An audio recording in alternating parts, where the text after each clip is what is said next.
భర్త అంటాడు నా ఫోన్ ఛార్జ్ అయిపోయింది. భార్య అంటుంది నువ్వు కూడా అయిపోయావు. రాత్రి ఛార్జ్ అవ్వాల్సింది 2 కాదు, 1. మా బామ్మ నన్ను అడిగింది నీకు ఎలాంటి మొగుడు కావాలని. నేను అన్నాను నైట్ మొత్తం నిద్ర లేకుండా వేసేవాడు కావాలన్నంచి. రాత్రి అతను స్పెషల్ గా అడుగుతాడు కొంచెం స్పెషల్ కేర్ ఇవ్వు. ఉదయం చూస్తే అతని స్పెషల్ కేర్ అంటే పాదాల మసాజ్. మగాడికి మొద్ద లేచినప్పుడే ఆడదాని పువ్వు కావాలి వేయటానికి.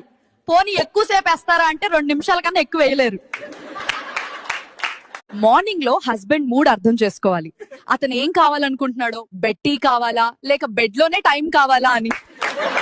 భర్త హాస్పిటల్ ఐసీలో ఉన్నాడు. భార్యతో నేను ఇంకొక 10 రోజుల్లో చనిపోతున్నా కదా, నా చివరి కోరిక ఒకటి ఉంది, తీరుస్తావా అని అడుగుతాడు. చెప్పండి తీరుస్తా అంటుంది భార్య. మనకు పుట్టిన 4 కొడుకుల్లో నాకు చిన్నవాడి మీద డౌట్ ఉంది, నిజం చెప్పు వాడు నాకే పుట్టాడా అంటే, అవునండి ఇన్ని రోజులు మీ దగ్గర ఒక నిజం దాచాను, ఆ చిన్నవాడే మీ అసలు కొడుకండి అని చెప్తుంది భార్య. దెబ్బకు హార్ట్ అటాక్ వచ్చి సచ్చాడు రా బిడ్డడు. మిగతా 3 ఎవరికి పుట్టారో అని. మీకు ఇంకా మసాలా బిట్లు కావాలా అయితే పైన బయోలో సుఖం కావాలి లింక్ తో జాయిన్ అవ్వు. అక్కడ ఎప్పుడు చూడని బిట్లు చూస్తారు. దెబ్బకు మీ తమ్ముడు వణికిపోతాడు, కారిపోతుంది.